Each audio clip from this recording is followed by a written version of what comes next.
Well, Harvey Weinstein is pledging his support for Blake Lively. We have Stephanie Jones that's finally revealing this secret subpoena, but it's still kind of a secret. Meghan Markle is teaming up with Amy Schumer. And I have a lot of questions about Lisa Vanderpump wanting Ellie to stay with James Kennedy. Lots to get into. Let's dive in. You're listening to No Filter with Zack Peter, your go-to source for all the latest pop culture and reality TV tea, served fresh all week long. Now, let's dive in.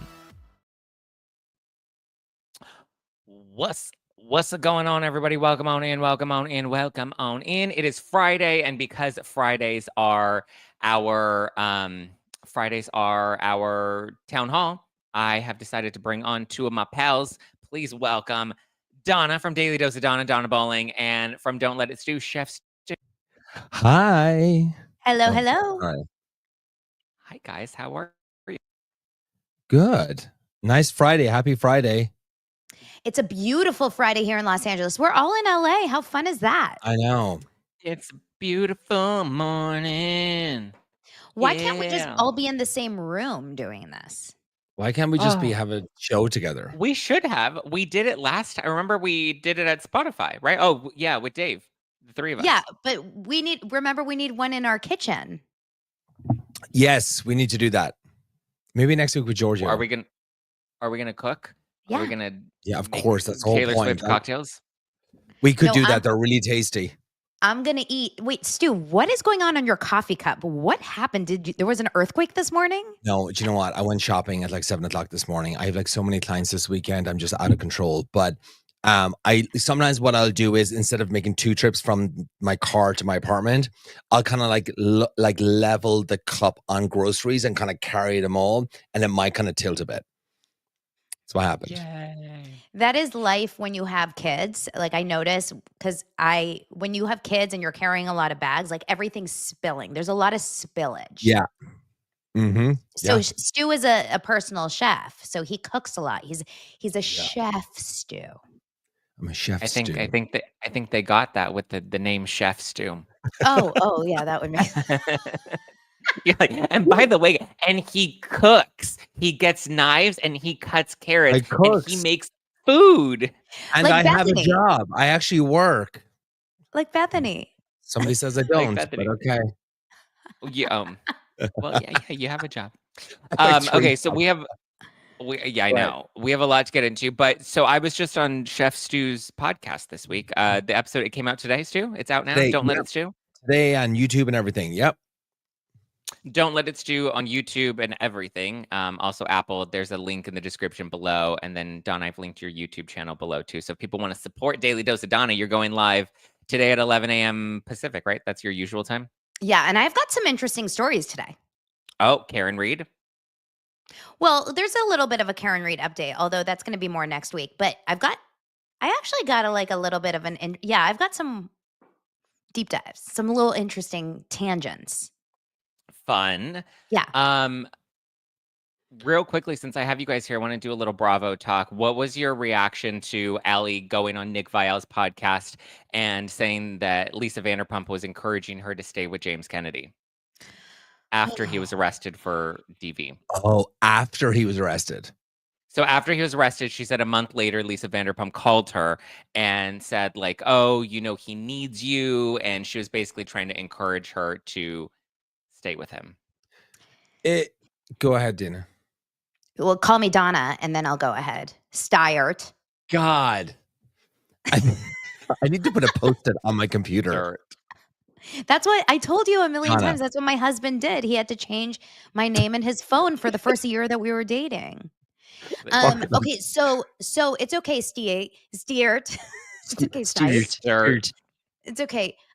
No, listen, I'll speak first. I've already talked about this on my show, but it's a really, really dangerous situation when you have someone who is a position of, look, LVP was not only her boss at some point, because Vanderpump Rules She was a cast member on Vanderpump Rules. She looked up to LVP, as many of these young cast members do. And Lisa Vanderpump, for some reason, took such a maternal instinct when it came to James. She really gave James such a pass so many times on that show for so many years, Yeah. for so many different instances. But for her to take in so many different I'll explain.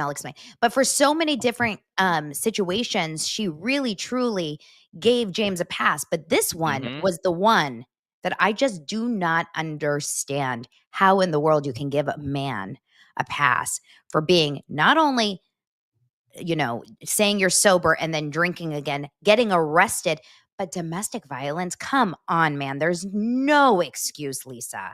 No. I thought that Ali came out and said with that whole thing, like, he didn't really do. Did he do something in the end? I felt like, was it not like a kind of a, what did she say in the end after that happened? She said that he did not hurt her. Okay. Which to me doesn't mean he didn't still, as was reported by the neighbor and in the police report when the cops took her statement, it was reported that he had pushed her to the ground. Now, gotcha. Okay, that's he physical. could still push you to the ground without hurting you. Yeah, that's not okay. Saying he didn't hurt me, and so that's the very specific language that she used then, and that she used when she was on Nick Viall's podcast, is that he didn't hurt me. But she also said that Lisa Vanderpump reminded her that, like, Ali had been drinking as well, and they were both drinking and they were both fighting. Okay, so two things. It could be two things. One, Lisa Vanderpump thinks it's not as bad because she wasn't hurt and it was just a miscommunication and they were drinking and stuff like that. One. Two, did that guy, the producer guy that he went on, what podcast he talked about the Vanderpump and what's his name again or whatever? Didn't he say that he's the one you were talking about? Donna's a fan of him. Patrick McDonald, the producer guy. He does OnlyFans now or something. So like, didn't he say that Vanderpump like called him, was like, well, do you want to come back to Vanderpump? Like, and he's like, no, like I want to be done, like done. So is Vanderpump coming back? And would you have said that? With a new cast, okay. So then I think LVP would be, she's always in it for herself. I think, in my opinion, I think she says to Ali, like, look, I think you guys should stay together. I think for a possible, like, to keep them together for the show, if it comes back and they kind of like do cameos or something, or maybe they come back. I don't know. I think so. I think she was desperately trying to save James Vanderpump's reputation. She feels so sad for this boy for some reason. She's desperately trying to save him in any capacity. A lot of people think she has some sort of connection with his father. She feels bad. Listen, James was raised by a really, really toxic mother, and that mother came through the show a bunch of times. She was an alcoholic. There was abuse. There was some weird stuff going on, and I think LVP took on this like maternal side. But the problem was, according to Ali, and of course, and a lot of people are saying, we didn't actually see like the call log. We don't know if this is true or not. But I don't think Ali's lying about this. This would be really weird if Ali lied. I don't think she's lying. But Lisa, it really does track that Lisa would say, listen, Ali, you were drinking too. Why I don't think Ali is admitting to the fact that she was lifted up and thrown to the ground by James is because it does make Ali look bad that she wouldn't press charges for that, right? Yeah. If Ali was actually lifted up and thrown to the ground and never pressed charges, it does make her look kind of weak. Well, I mean, also, I don't think she was ever lifted, but like it could have very been like maybe he grabbed her and she like pulled and maybe fell over. Like and that's why cops said that she was thrown to the ground. But I mean, the neighbors reported seeing them outside and seen him grab her there. And then inside the house as well is where apparently that's where he allegedly threw her to the ground. But I think Donna made a good point about saying that, like, it doesn't look good for her either not pressing charges. But I mean, I like that she's now coming out and being like, I was looking at things with rose-colored glasses. I thought my relationship was perfect and it wasn't. You know what was a really interesting video that I saw? She was on another podcast talking about this, maybe her own, I can't remember. She mentioned that she had a father. Ali had a father who was an alcoholic. Wow. And he died of alcoholism.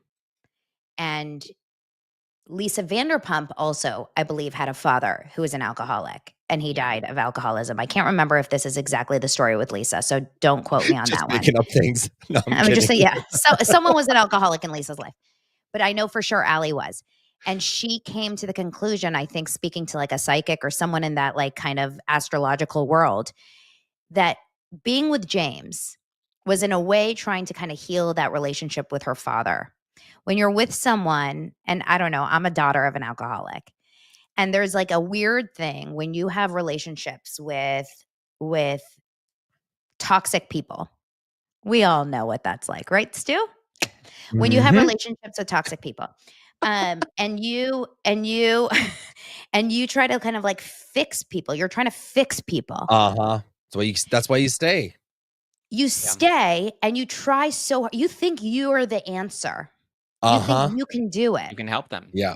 to fix whatever is like, because you're trying to fix what maybe you weren't able to fix when you were a child or Yeah, whatever. And exactly. I don't, Yeah. there's something there. I don't know. Yeah. No, Yeah. there is. It's 100. Like you twist and turn and bend and everything you do, you move, but the goalpost keeps moving, and it's like, and you'll never ever reach it. So it's just like they have to do it themselves, and that's it. You can be along and support them on the way, but if they're not willing to do it, then you're just going to lose yourself in the whole thing. I feel for her. I mean, honestly, I'm glad Allie's out of that relationship. Yeah, I think that's the good thing and the important thing. She's out. James is having to, face his own demons now. I mean, I secretly think it's because he might be in the closet and like has repressed anger that he doesn't want to come out with, and so Okay. yeah. But All right. that's a theory for another day. Speaking of making Let's up move. things. Yeah, speaking of making up, no, let's move on to Blake Lively, because we have Harvey Weinstein that's backing Blake Lively, and then we have Isabela, Ferrer, and Brandon Sklenar that seem to be pulling back their support from Blake Lively this week. So let's dive into all the updates with Blake and Baldoni. But first, a message from this week's sponsors. All right, guys, the countdown is on before the new administration exposes the entire pandemic. Most realize a large sum of people's health was negatively impacted by global coercion. Whether severe side effects or experiencing long COVID, check out this natural solution formulated by Dr. Peter McCullough in collaboration with the Wellness Company. And they've just leveled up their original detox formula for $30 less. Introducing the 3-in-1 Ultimate Spike Detox, conveniently constellated into one capsule with 4 times more nattokinase, 500 milligrams of bromelain, and 500 milligrams of turmeric root extract. Nattokinase, an enzyme researched for its anti-clotting effects, may work to break down spike proteins. Combined with bromelain and curcumin, it provides a potent blend for detoxification and cellular support. Crafted with 100% natural ingredients, Ultimate Spike Detox is backed by research offering effective support for your cell's natural repair and recovery. Experience the only formula approved and used by Dr. McCullough, a top freedom-fighting doctor who risked it all. Head to twc.health/nofilter and use code NOFILTER to get 15% off plus free shipping. Again, that's twc.health/nofilter and use code NOFILTER to get 15% off. Get back to that pre-COVID feeling. When you refresh how you see things, the world can be a more vibrant place. Just in time for spring, Pair Eyewear has 3 new colorways for the most iconic acetate base frames. You can take a peek at their new Cozy Honey, Soft Lavender, and Moody Gray frames. And don't forget that you can soften or bold your look in a snap with their endless collection of top frames. Like these. Look at this. 1, 2, 3. Magic top frames. Look at sunglasses, regular glasses, sunglasses, regular glasses. Base frames, just like the ones I'm wearing right now, start at just $60, and your FSA or HSA could also be used to cover prescription eyewear. Plus, you get 15% off when you use code NOFILTER at paireyewear.com. They have so many different options. They have a ton of collabs with Disney, Disney Princesses, Disney Mickey and Friends, the Met, Marvel, Star Wars, NBA, and NHL. They have premium collections, Suntop collections, sparkle, classic colors, tons of options that you can choose from. Find your perfect shape from home with their virtual try-on. That's what I did to get these frames. I went on their website, tried them on, got to see how they looked, and then was able to place the order. So, and it's all done virtually online with your camera online. Super easy, super convenient. Base frames start at just $60 and top frames start at just $25. Free shipping on all US orders, free returns and exchanges within 30 days, no questions asked. You can earn points to score dollars off your next purchase with their loyalty program, and you can also save with pre-tax FSA and HSA dollars. Upgrade how you see the world and how the world sees you. Go to paireyewear.com and use code NOFILTER for 15% off your first pair. And you can support the show by mentioning No Filter with Zack Peter sent you in your post-checkout survey.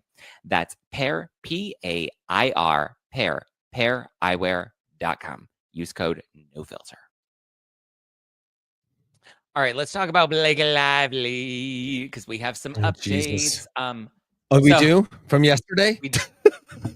Yeah. So I don't know if you guys saw, Harvey Weinstein is endorsing Blake and Ryan. So initially he released a statement to TMZ, and his statement basically said that he understands what it's like to have the New York Times put out a hit piece that's not entirely accurate, because he claims that the initial, I guess the Rose McGowan piece is the one that he's referring to. Remember the one that Ronan Farrow did that was an expose, and they had other people come forth with allegations. And so he's saying that he's, I guess, was a part of a smear campaign from the New York Times. And so he's like, I understand where Justin's coming from. And and he seems to be planning some sort of action against the New York Times. And so the press ended up running a number of headlines basically saying, oh, well, now it looks like he's basically coming out in support of Justin Baldoni. And that was essentially the headline. And I'll give you one of those headlines. So, what happened? There we go. So this is one of the headlines that came out in Vanity Fair yesterday, Thursday morning, that says, congratulations, Justin Baldoni. Harvey Weinstein is on your side. In a statement issued to TMZ, the convicted rapist expressed support for Baldoni, alleging that the New York Times may have cherry-picked details to mislead readers about Baldoni's spat with Blake Lively. And so this was the initial headline, based off of the statement that Harvey Weinstein issued to TMZ, which again was about the New York Times. And I guess he seemed happy that Justin Baldoni was taking on the New York Times. But then Harvey Weinstein, I guess, saw this headline and didn't like this. So then Chris Murphy, look at Chris Murphy. Yeah. He's like, his picture. I know, right? And so I guess because he didn't like that he was being like positioned as Team Baldoni, he issued a new statement specifically to Vanity Fair, and this is the updated article that they wrote. Congratulations, Justin Baldoni. Harvey Weinstein is not on your side. And then they updated it to say, in a statement issued to Vanity Fair, a representative for Weinstein clarified his earlier comments about Baldoni and Lively's legal dispute and the New York Times, saying he is not familiar with the details and has only ever had the kindest, warmest interactions with both Blake and Ryan.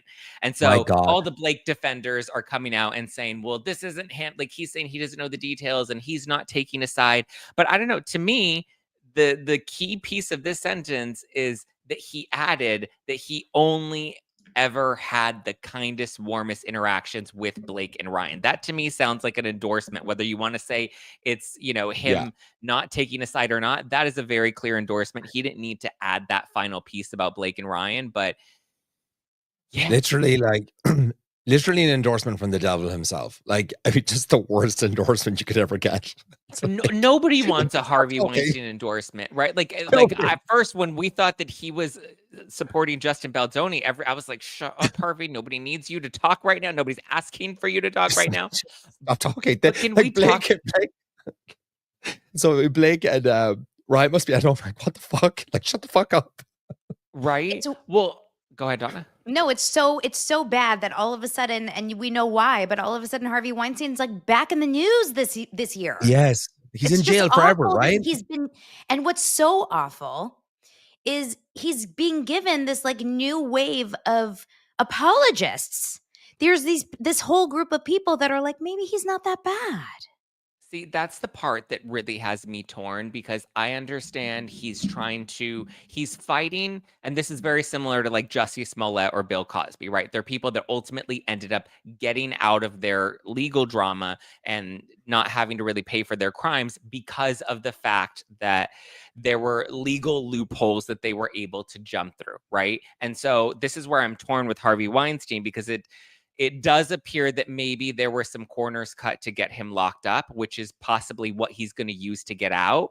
But the reality is, similar to Bill Cosby or even Jussie Smollett, like this is still a guy that's very immoral, right? He's a skis-ball. He's, you know, a philanderer. He was abusing his power. So he's still like this gross guy that's now going to get out based off of this, you know, technicality that he's going to be able to work, you know. But then I've also said, but this is also why it's so important. I know people, you know, want to fight for justice, but this is why it's so important that we don't cut corners in the legal system and make sure that when we lock somebody up, it's a solid case, you know, because when you try to, you know, politicize it or, you know, have a judge that comes in that just wants to make an example out of somebody, that ultimately ends up backfiring in the end. Yeah. The problem is, and someone said it here in the comments, is because Rose Wild says, because Megan Toohey, the woman who wrote this new article connected to Blake Lively's complaint, she clearly, and those of us that have been following this case with Justin Baldoni, clearly see the mistakes and clearly see the lies that are being told. Yeah. And so he's saying, and anyone that is trying to say, you know, that maybe he's possibly innocent or is, you know, was taken down unfairly is like, well, if it could happen to such a sweetie like Justin Baldoni, it clearly could have happened to me. And then there's all these people, myself included, that are saying the New York Times is not necessarily like the Bible and the truth teller of all things. I don't like the New York Times. I think that they are lying about a lot of their things that they call journalism.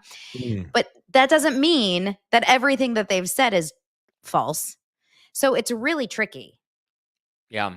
And that's the dicey part. But I also just want to talk about the shift in tone from the Vanity Fair article, because they kept the article, essentially the headline sort of the same, but the tone of the piece is completely shifted. It went from this sarcastic, congratulations, Justin Baldoni, Harvey Weinstein's on your side. And then they changed it and the tone completely shifts because they kept the headline, congratulations, Justin Baldoni, Harvey Weinstein is not on your side. So now it went from like being sarcastic to like making it seem like a Harvey Weinstein endorsement is not such a bad thing after all. And it's crazy that this happened like within a matter of hours, that the tone completely shifted. And if you notice in this header from Chris Murphy at Vanity Fair, the original one said, remember, it specifically reminded people that Harvey Weinstein is a convicted rapist. But in this new one, where they remind people that he's not on Baldoni's side, but he's actually, you know, endorsing Blake and Ryan, here you can see they've removed any mention of Harvey Weinstein being a convicted rapist.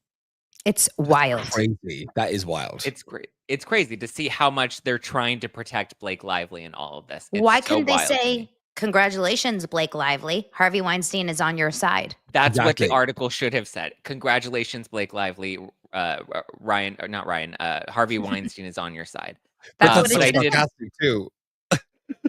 Right, but it would match the tone. It would still match the tone. So I ended up putting together a roundup of all the celebs or stars that have come out in support of Blake Lively. So I thought we could go through them. Oh, Number lovely. one, slideshow. Harvey Weinstein. Hottie.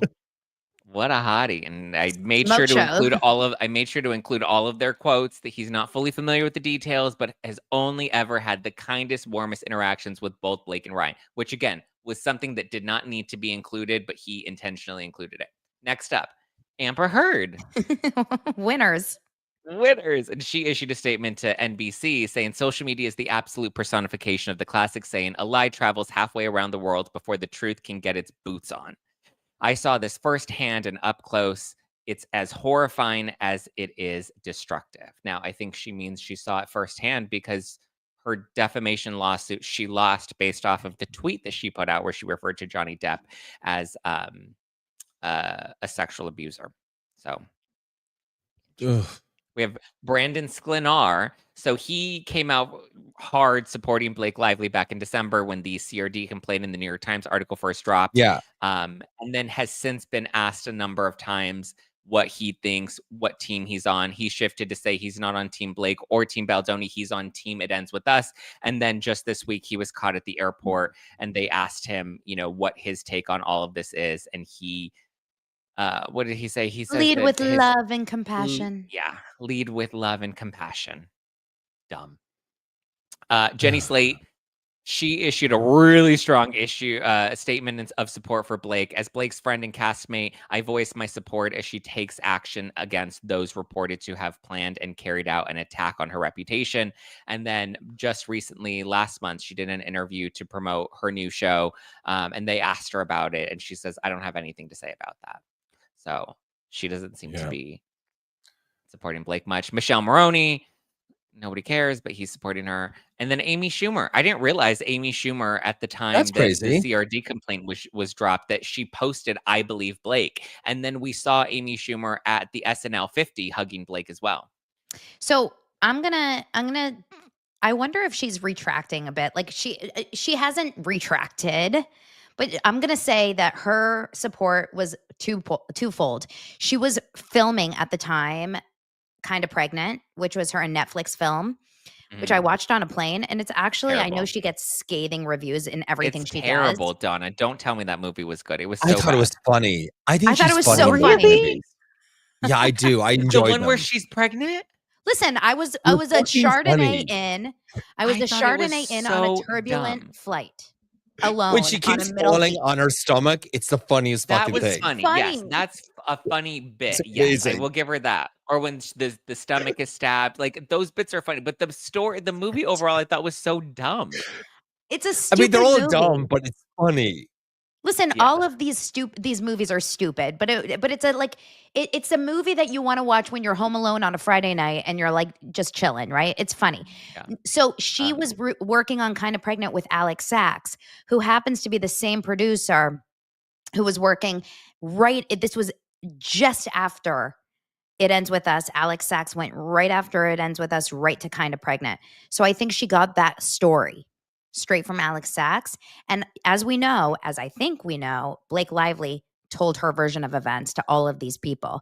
And Alex Sachs left It Ends With Us saying, oh my God, Justin Baldoni sexually harassed Blake Lively, went over to Amy Schumer and told her that story. So you have to remember that. Secondly, you did miss Paul Feig.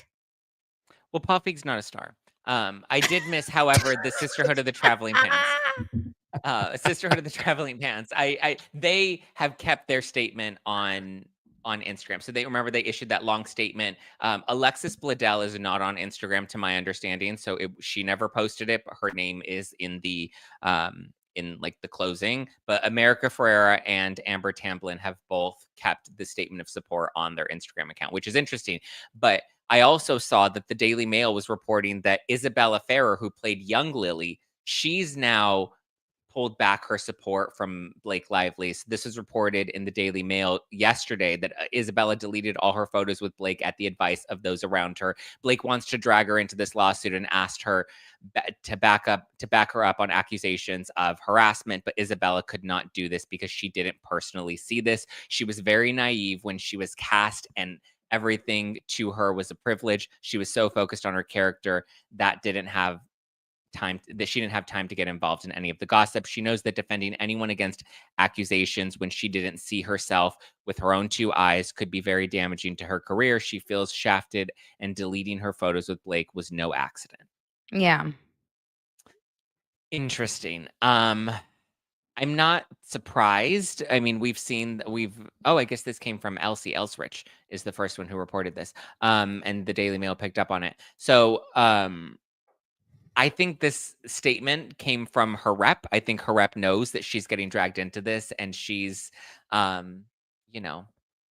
trying to protect her career. So they want to make sure that they distance herself from her. But now that Blake in her updated complaint said that there were two other actors on the set that were going to be speaking out. And it seems like both Jenny Slate and Isabela Ferrer have withdrawn any support for Blake. That's like all these people that kind of came out and said, oh, we support Blake, we support Blake. Like everybody should have just waited to see kind of as more things came out, because now I'm sure they're like, fuck, like it looks like she's guilty. It looks like she has like fucked him over. And like everybody's just kind of freezing, and the other girl is taking down the photographs on her Instagram, and it's like, why even come out in the first place? Like that's their shit. Like, you know what I mean? Unless like, do you think Blake is calling them like, hey, can you support? Oh yeah, she called Harvey Weinstein. She's like, "Hey, Harvey, I know you're locked up right now, but do you think you can issue like No, and the crazy thing is he's the most recent one. Like his endorsement came insane. this week. Everybody else is like, we're staying quiet, we're not getting involved, we're not issuing any more statements. Even Brandon Sklenar and Jenny Slate, they're like, we're not talking about this. Lead with compassion. And Harvey Weinstein's like, wait, but my interactions with her have always been so great. You know who Yeah, I think is going to sure. be? You know who I think is going to be next to support Blake Lively? Diddy Bill and Cosby. Kanye. Oh, Stop. Oh my God. Seriously, next is going to be Diddy from the jail cell. He's going to be like, I just want to say, I think Blake Lively and Ryan got nothing Reynolds to- have a case. True. And then Yeah. Kanye is going to tweet about But- Blake Lively and Ryan Reynolds are going to take it all the way. Well, here's my theory with Harvey. I think this was a poorly orchestrated PR tactic, probably by Leslie Sloan or somebody on Blake's team. That's my own speculation. But I think that this was intentionally supposed to play out the way we originally saw it play out. Oh, apparently Abigail Breslin also supported Blake. She did at as well. the very beginning because of her own situation. I wonder if that stays. I doubt it. But so my speculation is that possibly Leslie Sloan, given that not only does Leslie Sloan currently represent Blake Lively and is being sued against Justin Baldoni, but Leslie Sloan also represented and defended Harvey Weinstein when his scandal first dropped. So there's already that pre-established relationship. I think Leslie Sloan, because this statement was initially dropped to TMZ, and we, there are theories that Leslie Sloan is very connected at TMZ. And so I think what happened was Leslie wanted Harvey to speak out because now Harvey's having this moment where people are trying to question whether or not he's guilty or innocent or whatever. Like there's chatter around Harvey, right? Wow. And Harvey's feeling empowered right now. And so I think Leslie Sloan was like, now's a great opportunity. Talk about the New York Times. And this is a great opportunity for you to issue a statement and talk about how you were, wrongfully smeared by the New York Times. And Harvey was like, yeah, this is right. This is great. Let's issue the statement. And Leslie's like, and I can get it to TMZ. And so it ends up running in TMZ and it got picked up exactly how Leslie wanted it to get picked up, or Blake's team. I don't know who specifically, but I just think this originated from them. And it got picked up exactly how they wanted it to. And then Harvey was like, wait, no. I don't want to align with Justin Baldoni. Let me clarify my statement. And I think Harvey then went rogue and decided he was going to publicly endorse Blake Lively because she publicly supported him when his scandal first broke. And so I think he thought he was doing her a solid and didn't realize how badly this was going to backfire. And I think this totally blew up, and whoever orchestrated the initial statement to TMZ, I think they thought that this was going to help Blake by associating Harvey with Baldoni. And then Harvey went off script and decided he wanted to make sure people knew he supports Blake. Yes, because I don't know if Leslie Sloan is actually working in connection with Harvey. I actually think she kind of screwed over Harvey. And so I have a weird conspiracy theory that she'd screwed Harvey and sold Harvey to the wolves to get in with Meghan Toohey. And that's her connection with Meghan Toohey to get in with Blake Lively and to get Blake Lively in with Meghan Toohey. So that's my weird conspiracy theory. Oh, so maybe this is Harvey's retaliation campaign. I think Harvey used Candace Owens to get the news out there about the New York Times and all of that. Like that's the connection. He's in with Candace Owens right now. So big. They're doing that series together. Yeah. And also, I just want to clarify because people are getting... Candace's fans sometimes are not very friendly, and they were coming when I was saying that no shit. But when I updated, because I originally, as you did, reported that Harvey was backing Justin Baldoni. That was the report that we were all talking about. And then there was an update because he updated his statement, and I was like, oh, now he's making it clear that he's standing by Blake Lively and Ryan Reynolds. And people are like, that's not what Candace Owens said. Candace said the opposite. You're lying. I'm like, listen, motherfucker, shut up, take a beat, and watch my video. Because I explain how it all played out and how me, Donna, Candace, we all reported the same thing because that was what the headline was. So take a seat, right? Take your hand out of your pants and pay attention to the video so you can get your comprehension skills up to par. I was just like, what was the time? What was the timeline? The difference of the this was literally the report, a matter of hours. The article dropped first thing in the morning. Literally a matter of hours, because I taped my show Like, at what 9 an a.m. and at 9 a.m. the article said that, congratulations, Harvey Weinstein is on your side, because I reported it and showed the original article on the show. And then by the time, like literally maybe 2 hours later, the article was then updated to say not on your side. He probably Yeah. watches your show from prison. I'm sure. I bet No Filter is on a big screen in prison. Could you imagine? They're all just I watching guarantee me. the guys in prison are so into No Filter. No, they're watching Candace because she supported. They're all justice for Harvey. Maybe. Maybe both. Well, you're on at different times. They've got YouTube on morning to night. Yeah, see, Jordan says Candace literally just said what TMZ said. Exactly. We all did. Like, we all were It's like, ridiculous. this is the report. This is the statement from TMZ. That's what we all did. And then there was Candace. an update, a brand new And then- update that yeah. came within like a matter of less than 2 hours. Like, it I think just happened people so didn't fast. see the update. People just They didn't see the but update. then if they watched the fucking video, they would see that I said originally this was the report, and then Harvey changed it and updated it, and this is the new report, and here's the original headline, and here's the new headline, and here's what Harvey's saying now. It's crazy. See, now the Candace fans are here. I didn't say that she gave it as an exclusive. I said that she reported on it the same way we all see. Literally like hide. You literally can't say any. Like I have no issue with Let's just Candace, stop. but like her fans are just like, No, I can't talk guys. about her at all anymore. I decided already, and especially just being like just my religion and everything, like I can't talk about her anymore in my content. I've decided I won't talk about it anymore. It's just like I'm not even trying to drag her or say anything bad about her. I'm just like, she did the same thing we all did. We fell for the original statement in TMZ, and we reported on it as we saw it, and then things changed. Okay, so that's Harvey and Sklenar and Isabela. Those are the updates on who's supporting Blake these days. That's quite the motley crew. Good for her. I'm glad she has so much support behind her. And as Donna mentioned, Paul Feig is also very strongly supporting Paul Feig and his wife out there in the selfie line, trying to make sure she can, get a selfie with Blake. And calling all of her, his fans Trumpers. Yeah. Every Justin Baldoni fan is a Trumper. Oh, Donna, look they stuck up for you on Andy's stream. Oh, I'm Why just do getting people hate you shaded so- left and right, even here in your stream. I get beaten up here all the time. Okay, let's talk about this subpoena. So, Stu, to catch you up to speed, and anybody that isn't aware of this subpoena, so how this whole thing started is somehow Blake Lively's team got access to these text messages from Justin Baldoni's team. And that's what made Blake Lively believe that there was a retaliation campaign or that there was a smear campaign, right? Because she believed that this happened because of these messages that she was given.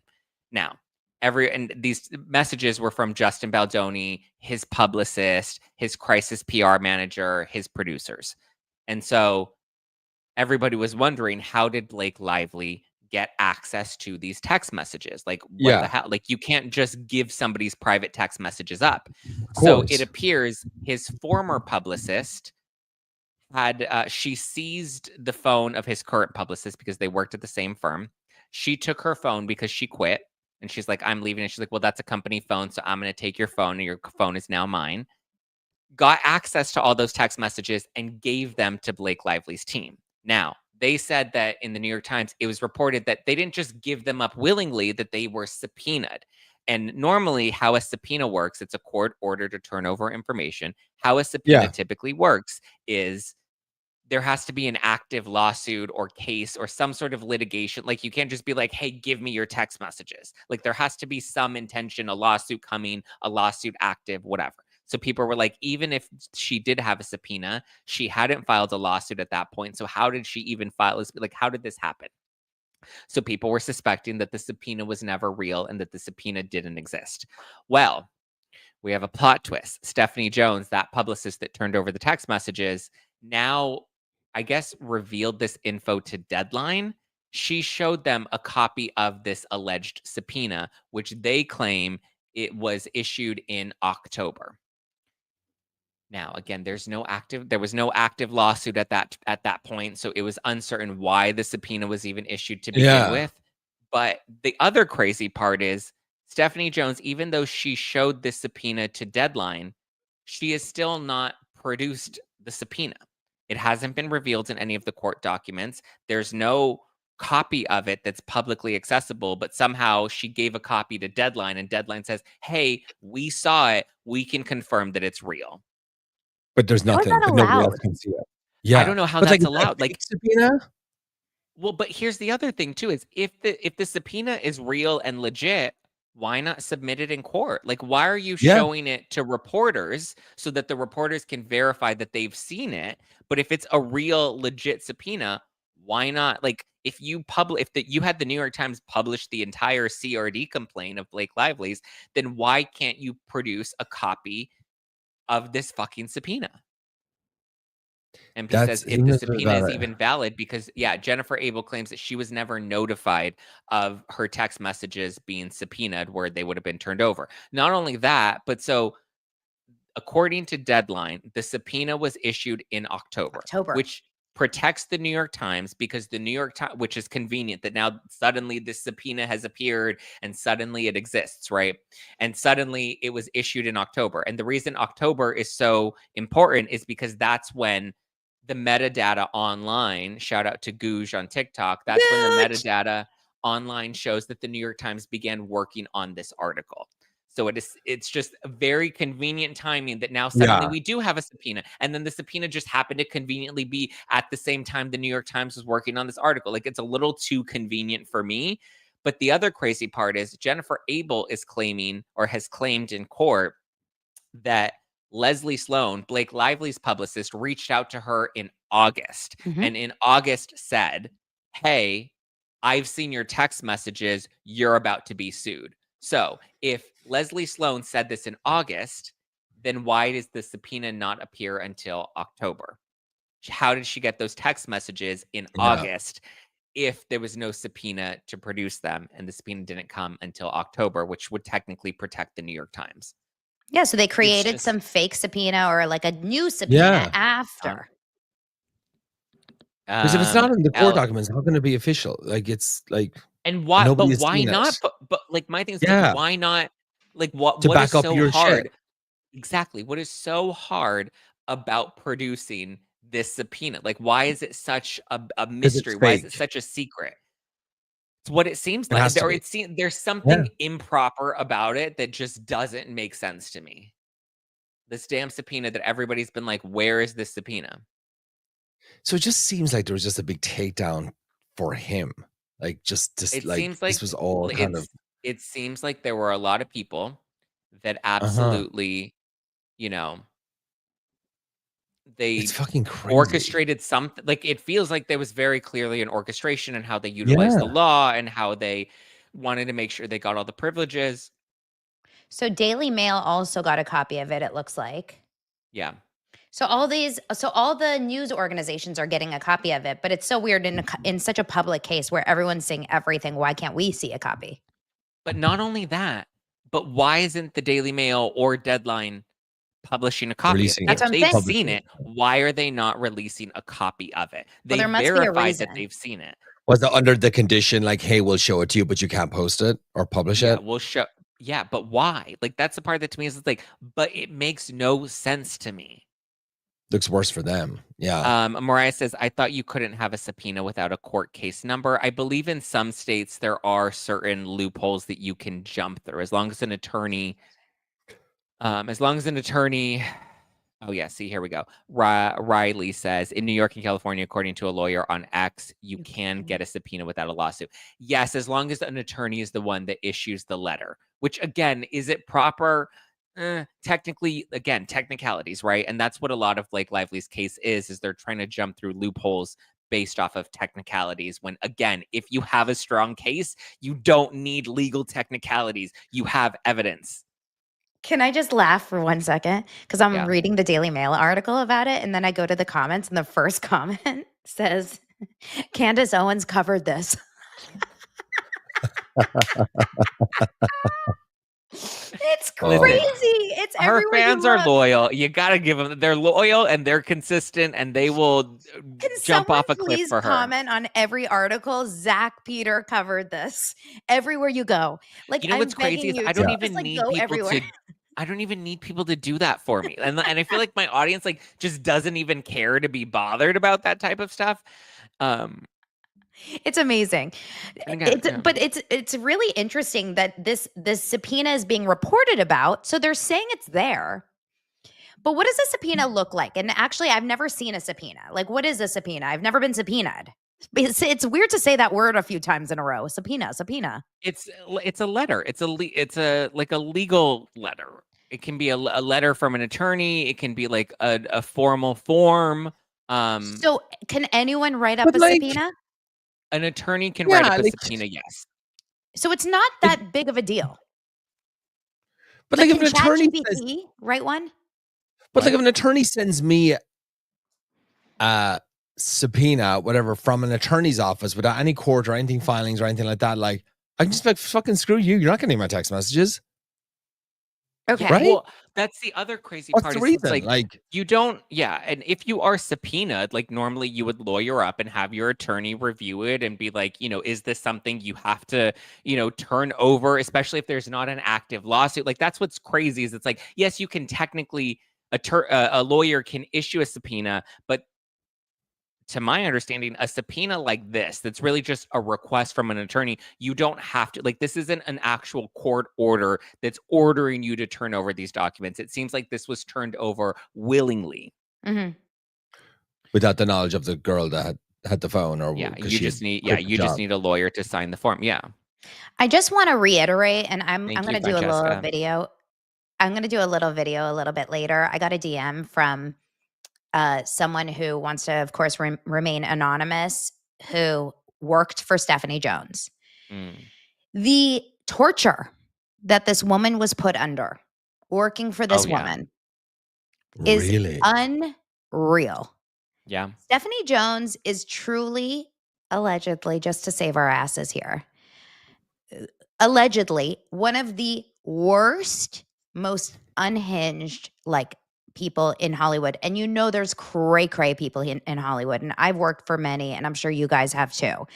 But truly, Stephanie Jones is, I think, up there with one of the, like, ultimately some of the worst. I don't trust or believe anything Stephanie Jones says. No, I mean, there have been a number of articles against her. Isn't there a whole website? Mhm. It's Jones She's something? known for this. Like, every single person I've talked to that has worked alongside her or with her has said nothing but negative things. I don't even know if her husband would agree that she's a good person. I honestly, like, because she's married to a William Morris partner at WME. Sorry. Mm-hmm. I don't believe that she has anyone that would say, wow, Stephanie Jones is like the woman, which is why people hire her as a PR executive, because, no offense, PR people, you don't really want someone on your team in PR that's like a good natured person. You want a dog, you want a hustler, Yeah. you want someone to get your name in the press. You want someone who's not going to like stop until you're, Yeah. So it's not about like being a kind human being. It's just someone that's going to work their ass off. Yes.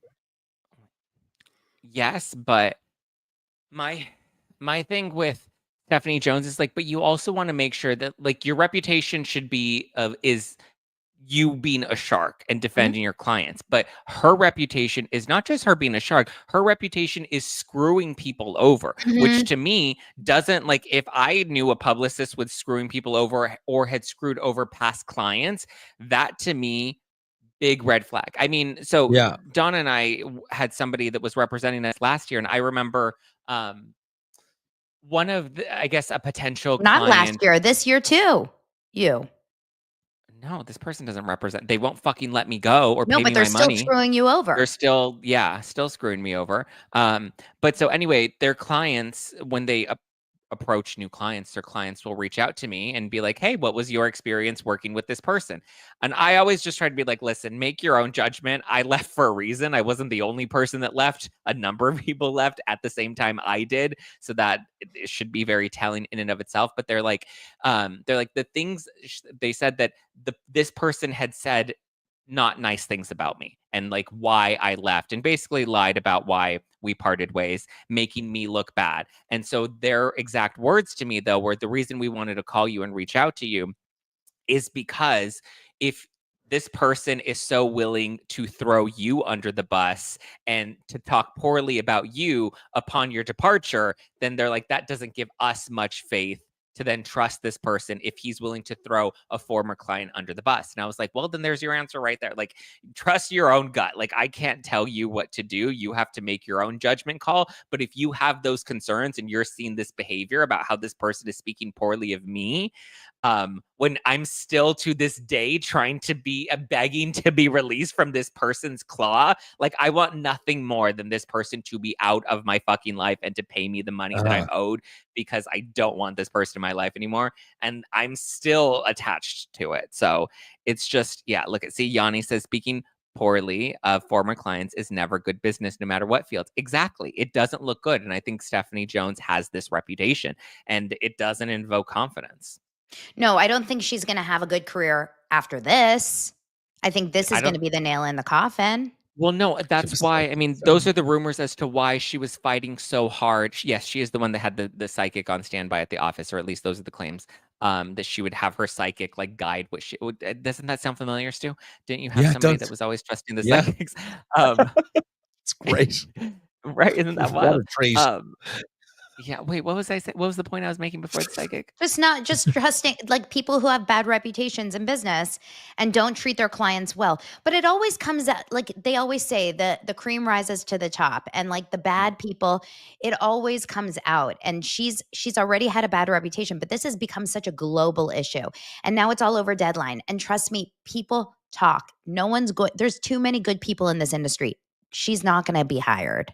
Well, the thing is that there were already rumors that she was losing a ton of clients, and that's why she seemingly, presumably, retaliated against Jennifer Abel and Wayfair and Baldoni, because that was one of her last big clients left. I think Wayfair had a lot of potential, especially with the success of It Ends With Us, that she didn't want to lose them, and then she lost them, and that's why you see her, I mean, in my opinion, retaliating in this way of turning over the text messages so flippantly. But like, what confidence does that give future clients to be like, well, shit, you're going to release our text messages and our marketing plans that you were part of? Like, that's crazy that we can't trust you, you know? No, it's really, really dangerous and it's really scary. And the most thing you want is to feel trust with your boss. So someone asked, whose phone was this? It was Jennifer Abel's personal phone, but it was her work phone, meaning it was like she used it as a personal phone, but it was a work phone. She company said bought it for her. It was a company phone, but it was her personal phone number. That's a little confusing. She said she had that phone number for years and years and years.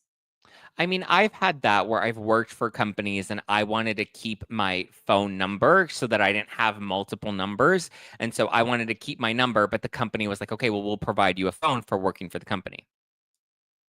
Yeah. So that does happen. What's crazy is that their husbands were really close. Jennifer Abel and Stephanie Jones' husbands were friends. Stephanie Jones and Jennifer Abel were obviously friends. So the four of them would like hang out together a lot and like watch football games together and stuff. The four of them would like go to dinners together.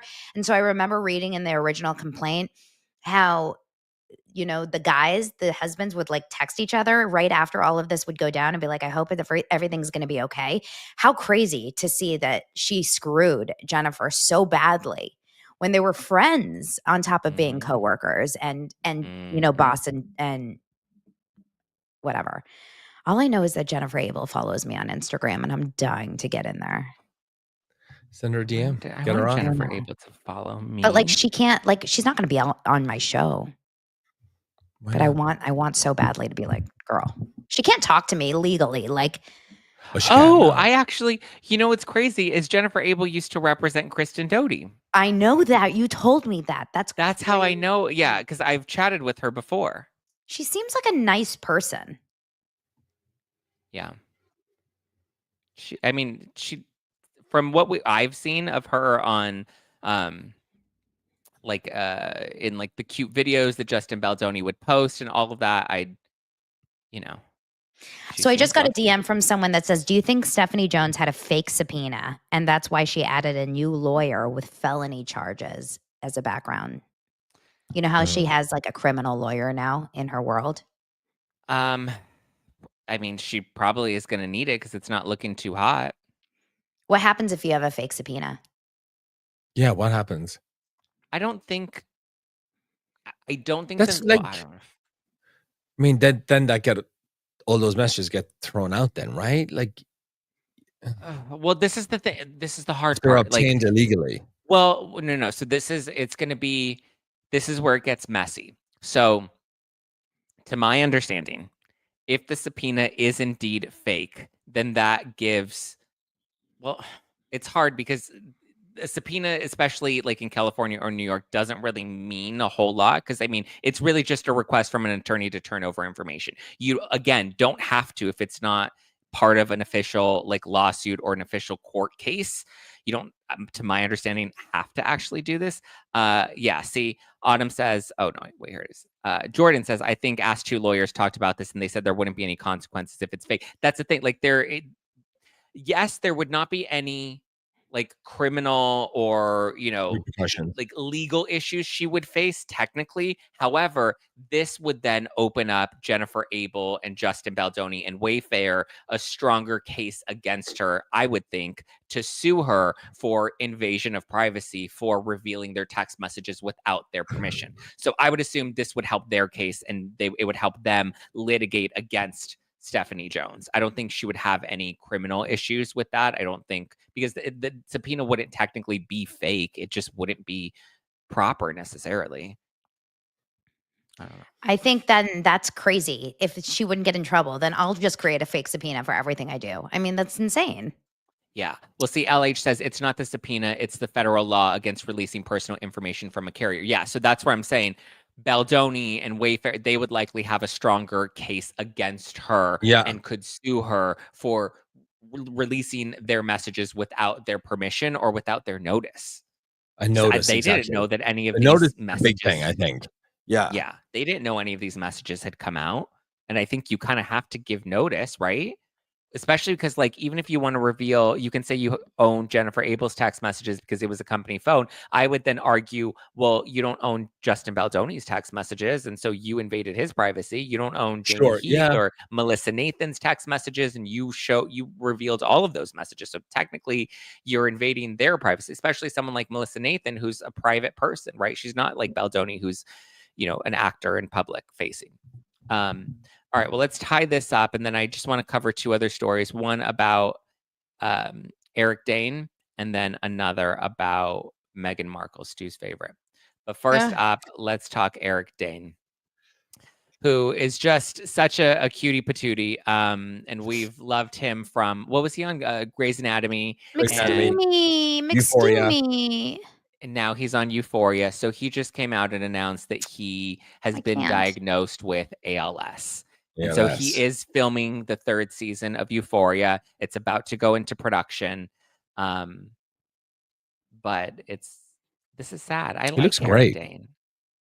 Yeah. He's so hot. He's so hot. Did you watch his sex tape? What? There's a sex tape? You didn't know he had it? Yeah, you guys didn't know this? No.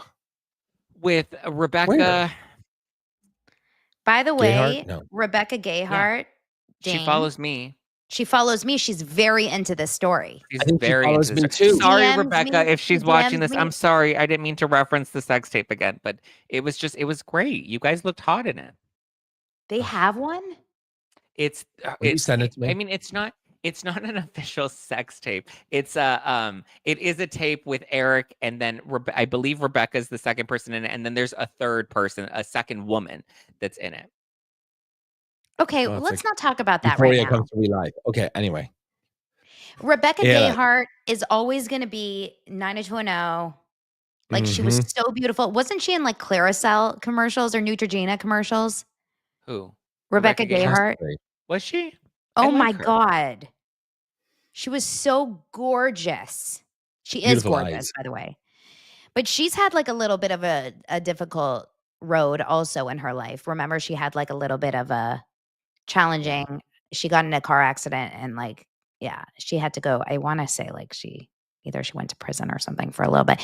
But anyway, no, she did. Just make Noxzema. it up. It was Noxzema commercials. That's what it was. But anyway, she is very into the Blake Lively story. I know that she follows all of us that cover Funny. Blake Lively. Yeah. And she was getting a divorce with Eric Dane. Not anymore. And then they called off the divorce last month. Probably when they found out he was diagnosed, and she was like, "I'm not leaving you." Like, I'm pretty sure it was a recent diagnosis, and at that point, like, I would just imagine,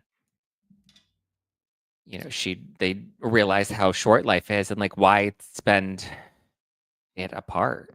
I'm telling you, I'm so devastated over this news. ALS is tragic. Yeah, it is. Everyone is saying in the comments, everyone is saying about like a lot of people have had experiences with ALS in their own stories. And I've gotten a lot of DMs since I posted about it, like how fast it can take a person's life. I mean, people obviously have different stories with this. I don't know. I've never had a personal experience with it in my own life, but I've heard stories. It's really, really sad. Yeah, because your body just like essentially breaks down. It deteriorates, right? Like quickly. Yeah. It's really, really sad. Speaking of sad, let's move on to Meghan Markle. Wait, can I just show you a picture of Rebecca Gayheart in the Noxzema commercials? I can't believe you don't even remember. I mean, this was her like in that time. What was Noxzema? The skin, the acne cream and stuff, acne products. Face wash. She would like wash her face with. She would put water and it would splash. Yes. It's funny because she's known as the Noxzema girl.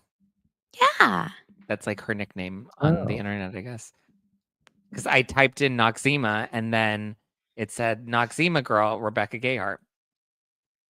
Yeah. What are you? What are you known as online, Zach? Bitch. Bitch. I said what I said. The no filter guy. What are you known as, Stu? I know, Chef Stu. Jeff Lewis's ex. Yeah, pretty much. A lot of that recently, yeah. Or not recently, but like on Google. You're like if you Google, it comes up. Yeah. So many fucking people in magazine articles. Jeff Lewis's ex-boyfriend, Chef Stuart, cried on the radio one day from New York City. No, it's just not a lot of dumb shit. Just stupid nonsense stuff. Like it's just like, wait, what? Like, why is People Magazine writing about this? Like, fucking, it's just, I don't know. There was just dumb stories or whatever. Everybody's saying I'm known as Daddy Sleuth, the coconut tree guy. The Bravo. coconut tree guy. I'm so glad I've like lost that association to Bravo.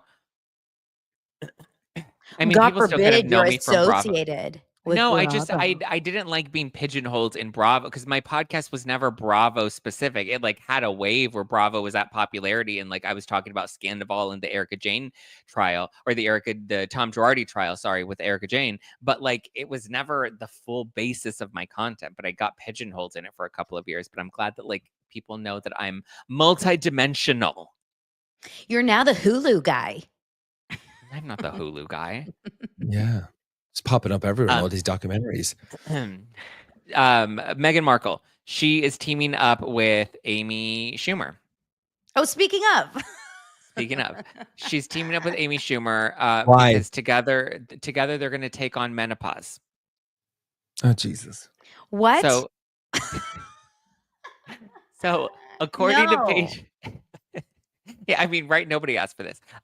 So according to Page Six, Meghan Markle is investing in a new company. The company is called, the company's called, is it Midi Health? Midi Health? MIDI? I think it's Midi. Yeah. Midi Health.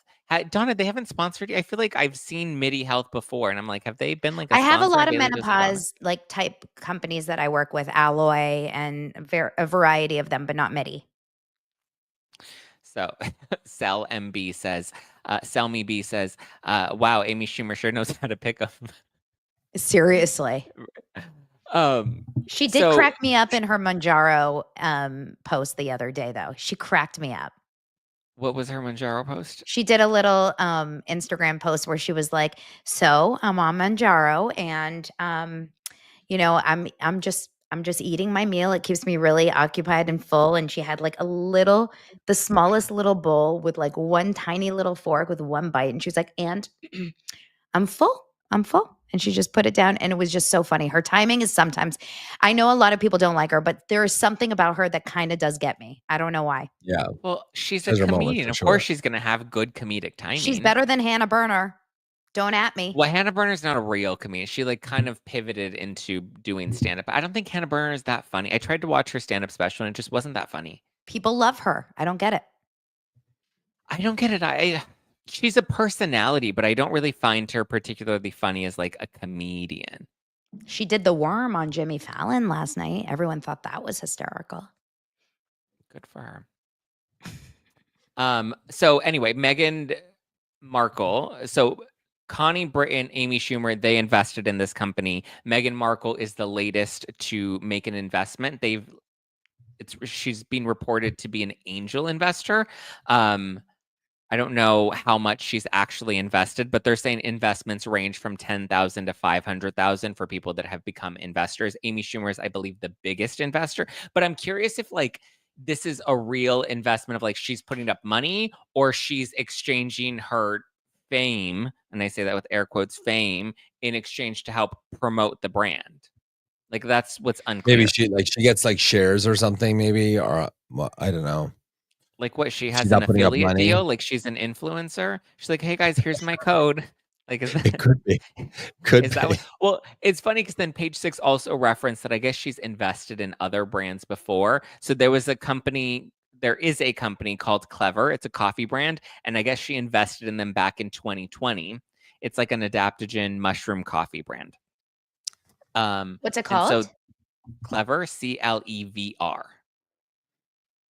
CLEVR. Probably It's like, not so probably clever. like the You're missing Rise an E. mushroom coffee. Yeah, you're missing a few of the letters. I'm like, am I clever enough to recognize that? How clever. They dropped the E. So smart. But it seems like they are no longer working with Meghan Markle because they've like completely scrubbed her from their website and she's not on their website anymore. She likes to pop and on then- and pop off things. Well, yeah. And so there's this other brand. They said that she invested in this brand called Highbrow Hippie, which actually is their branding is very like a Goop-esque. It's like very like their branding and their bottles are very pretty. Like I like it. It's very expensive, but I like it. And so they're saying she invested in Highbrow Hippie. I haven't been able to like verify that other than she went to like a premiere party and I guess her friend owns the company. So I don't know if she's actually good at being an investor, but she wants to show women that it's important to have financial literacy. I just can't wait for season 2. I'm just looking forward to that. You enjoyed her show. I did. I loved it. Did you hear? I saw an article about someone that bought all her products. They got the entire loot of her products, and they said they like reviewed it and they found issues with all of them. Yeah, I mean, it's just Knoxbury Farm in a jar, you know? Yeah, they said the jam was like pourable. The jam was runny. I've heard that the jam is runny and very sweet, which is interesting. And Stu, you should have picked up on this. They're saying that the jam is very sweet, but do you remember what she said on the Netflix show? She said that her preserves, she likes preserves because she doesn't like jam because jam is predominantly sugar and jam is too sweet. That's why she chooses to make preserves because it doesn't have all that added sugar. Well, she needs to preserve that jam a little more. I do think, like, I mean, like, just the way she talks about things and the lies over the years and stuff. And she says one thing, she means another thing, and then she changes, flip flops or whatever.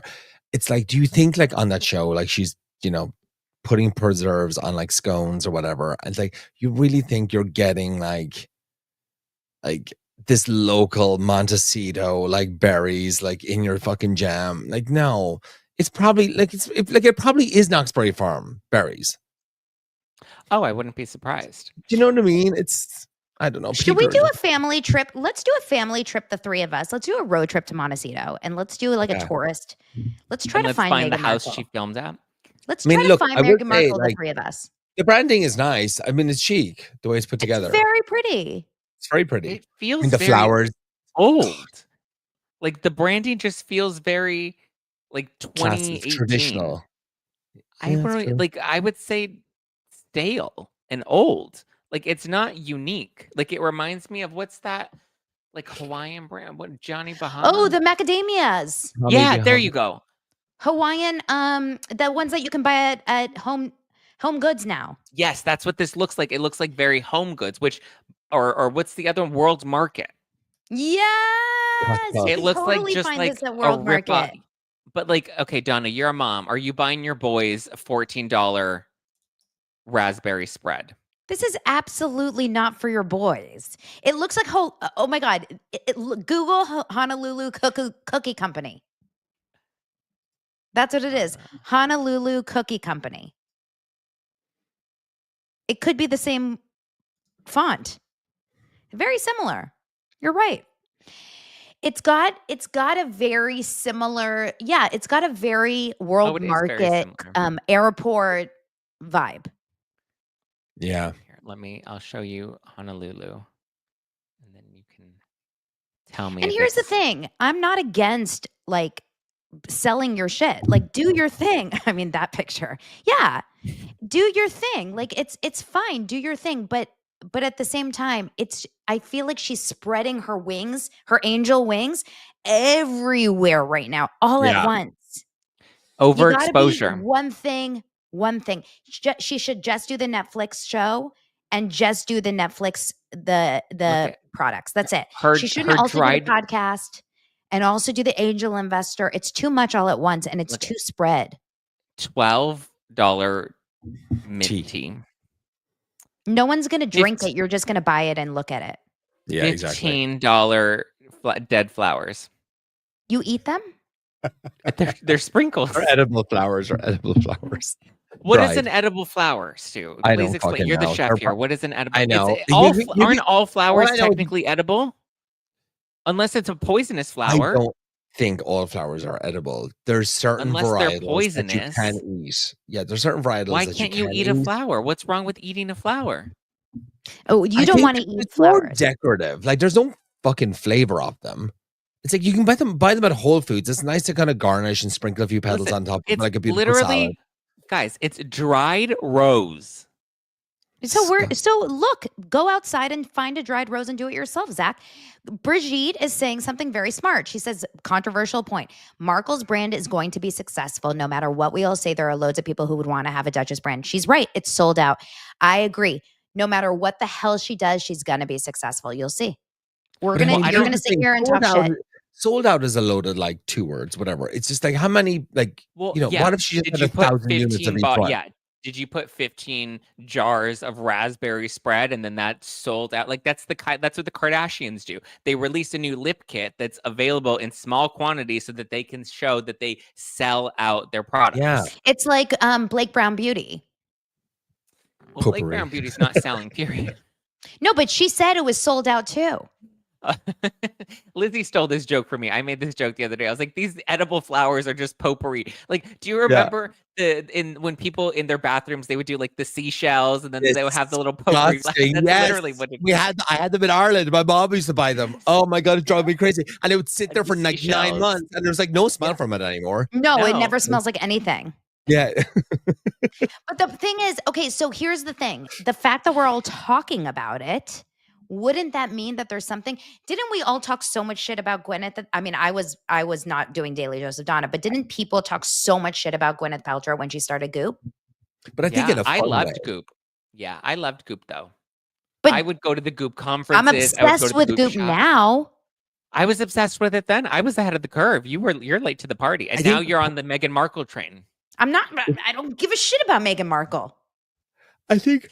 Sorry. Oh, sorry, Stu. Are we Dorit? Are we boring you? I was up at 5 this morning. Stop. I think it's the problem with the Meghan thing is there's just been so many lies and the flip-flopping and stuff. So it's like it's hard to get behind her with all this stuff when she just can't stay consistent. Even on the TV show, she says this, she says that. We're friends, we're not friends. Where's your dog? Didn't come. You know, I don't know. It doesn't feel authentic. No, is it the doesn't. problem. She doesn't know who she is yet. But you know what? Let's give her. Okay, here I'm trying to be like a little bit of a contrarian to you assholes. Okay, let's try Support to like women, give her. Support women. You know what? You guys are misogynists. Stop. No, I'm definitely not. Let's try to give her a second. Okay. Give her a second to figure her shit out. Great. I know she still doesn't know who she is. Maybe by the time she's 55 years old, she'll figure it out. But it's like, then pivot. Like, even her stupid podcast, it went from archetypes to now it's, what is it? Secrets, Confessions of a Teenage Drama Queen. What is it? Confessions she drives me nuts too. I'm just trying to offer a different perspective. Confessions of a Royal Refugee. That's her podcast. Confessions of a Royal Refugee. Oh my God, look at Garden Time. Garden Time hates me. Donna, I know I will not watch you on anything. Wow. God, Garden Time. I don't want you to watch me on anything either. Who wants Garden Time? There's a lot of people that like you. Yeah, you have a lot of people that like you. Oh, more people. You know what? You know what? Here's the thing. At the end of the day, we have to accept Stu, Zack, Garden Time. Half of the people in the world will always find haters. Meghan will always find people, but there's so many Meghan apologists out there. People will love Meghan until the end of time now. Yeah. Donna, it just clicked for me. You're like the podcaster Meghan Markle. What, do I think I'm a duchess? No, because people just hate you for hating you. They don't even know why they hate you. Yeah. It's so true. They hate me. But they also like me sometimes, right? I don't like you. I love you. There you go. Nice. There we go. All right. Well, Stu, what are you cooking today? What are you cooking today, Stu? Dude, I have so much, I'm literally prepping food for Sunday. I'm doing a Passover on Sunday, and then after the Passover dinner, after Passover dinner is done, then I have to go to another house and do another dinner. I'm at oh yeah, by the way, if anybody's at Disneyland tomorrow, I'm having a demo. I'm doing a demo at the Backlot California Adventure, 6 p.m. Be there, be square. There you go. And I have to cook 2 breakfasts and 2 lunches tomorrow morning before I go there. Aw, that's so fun. Right. Loads of work, lots of money, all good. I'm super happy about it. And then you and I are going to the Vanderpump Villa thing yes. this week. I'm trying to find something pink. Oh, we need to wear something pink?